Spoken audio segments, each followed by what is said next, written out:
Nous sommes aujourd'hui le 26 février 2024 dans la cité de Sangue, territoire d'Oufira, dont les activités champêtres n'ont pas eu lieu et la circulation sur la RN5 a été intercoupée due à l'inondation de la rivière Changue qui a emporté les ponts de la rivière Changue. Et nous écoutons le président de la société civile, les forces vives territoriales, qui va nous parler plus par rapport à cette inondation. Merci beaucoup. Je voulais juste dire que depuis avril 2020, nous avons connu des catastrophes naturelles, lesquelles plusieurs ponts ont été emportés, en commençant par Lufungi jusqu'à Kamvimvira. Il y a plus ou moins 7 ponts. À partir de Rushima, Luberizi, Katekama, Kakenge. Kakenge c'est à Sangue, c'est entre deux quartiers, Kianyunda et Kahungwe. Et Changue ici, le pont Changue, c'est sur la rivière Changue. Et à Mikamba, comme vous le savez, c'est dans le groupement de Runingu, entre Kasambura et Butanya. Et en bas de Butanya, entre Butanya et Runingu Centre, il y a un pont là fissuré. Et si vous allez jusqu'à Rutemba, vous allez rencontrer un autre pont là emporté. Tout ça, c'est depuis 2020. C'était en avril 2020 que tous ces ponts là ont été emportés. On nous avons dit mener des plaidoyers. On nous a dit qu'on va répondre.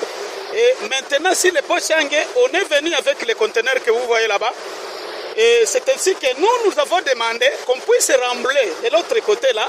Mais on n'a pas voulu, on a dit que les ingénieurs ont dit non, il faut qu'on mette les conteneurs. Et comme vous le voyez là-bas, ça ne devrait pas faire 6 mois. Mais depuis 2021, on vient de faire, on y va vers 4 ans.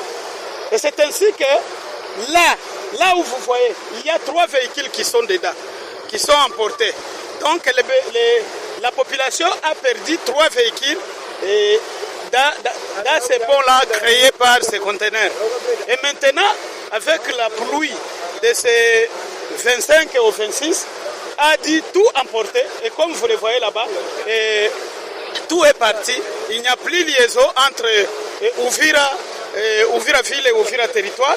Il n'y a plus de liaison entre Ouvira et Bukavu. Et il n'y a plus de liaison entre Ouvira et le Congo et tout en général. Alors c'est ainsi que nous sommes en train de demander. On est venu avec les métals. Les métals sont là.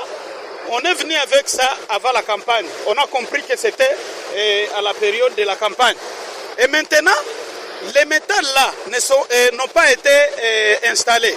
Nous sommes en train de demander en urgence qu'on puisse installer tout d'abord les métals, car Kalmabeng l'en a fait, mais on a installé ces métals dans 3 jours et ça a pris fin. C'est ainsi que nous demandons au gouvernement congolais de ne pas entendre la proclamation du gouvernement, de faire les mesures d'urgence possibles en fait de faciliter la population, car ça devient un problème lié à la sécurité totale. La sécurité économique comme sanitaire, comme humaine. Et quel est l'impact de cette coupure maintenant, à présentement? Et comme vous le savez, il n'y a plus de circulation. Donc, la sécurité économique n'existe plus. Disons merci. Merci beaucoup.